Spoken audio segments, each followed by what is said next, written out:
Bonjour à tous et merci de suivre cette nouvelle vidéo sur Investir Innover en Afrique TV. Selon un projet mené en Ouganda, l'utilisation de l'eau de coco riche en nutriments pour l'insémination artificielle de truies pourrait améliorer l'élevage et la qualité de la viande de porc en Afrique.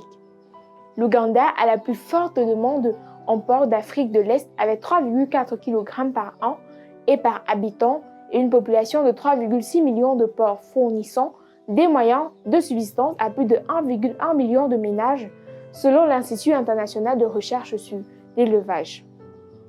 Les chercheurs ont conçu le projet d'action communautaire après avoir réalisé que la plupart des petits éleveurs de porcs élèvent des races pauvres, ce qui entraîne de faibles taux de croissance, peu de porcelets produits et une viande de porc de mauvaise qualité avec peu de viande et une teneur élevée en matière grasse.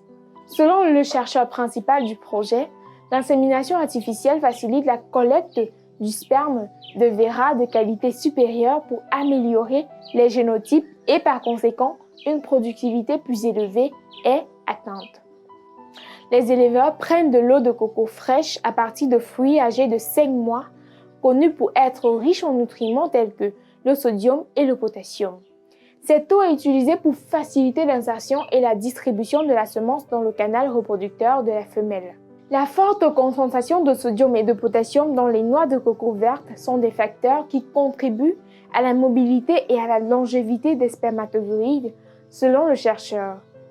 Les agriculteurs participant au projet ont été formés à un meilleur élevage et sont désormais organisés à une association d'éleveurs de porcs, quelque chose qui n'existait pas avant dans la région.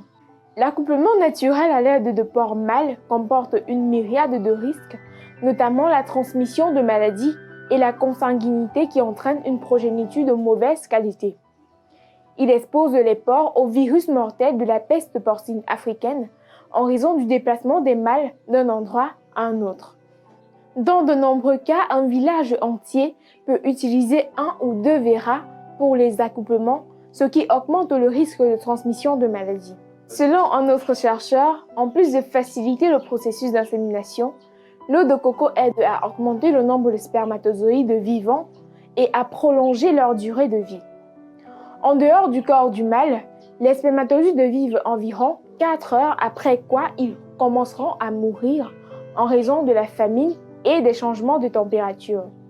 Mais avec l'ajout de l'eau de coco, ils vivent jusqu'à 96 heures, permettant l'insémination au moment opportun.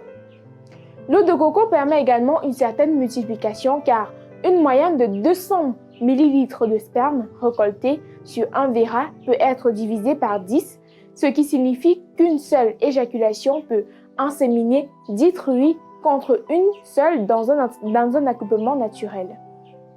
Cette méthode peut être utilisée au Cameroun pour booster la production de viande de porc très courue dans le pays, mais dont les besoins ne sont pas tous comblés.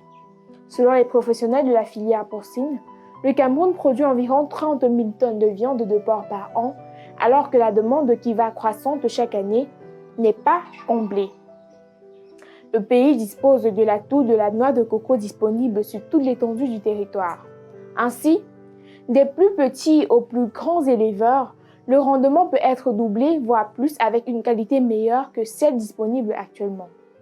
En d'autres termes, si l'on se fie aux recherches de ces scientifiques en Ouganda, la viande de porc commercialisée sera plus riche en chair qu'en matière grasse, comme c'est le cas actuellement pour la plupart des productions porcines.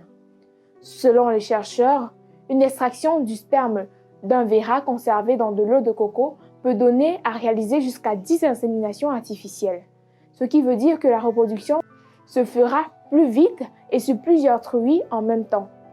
Conséquence, la portée sera aussi nombreuse pour le grand bonheur des éleveurs.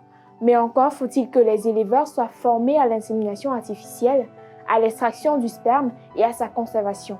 Dans tous les cas, rien ne coûte d'essayer ce procédé qui permettra peut-être de booster la production de porc dans le pays. C'est donc ici que s'achève cette autre vidéo. Merci de l'avoir suivi, merci de vous abonner, de liker et de partager. Je vous retrouve très vite sur Investir Innover en Afrique TV dans une nouvelle vidéo.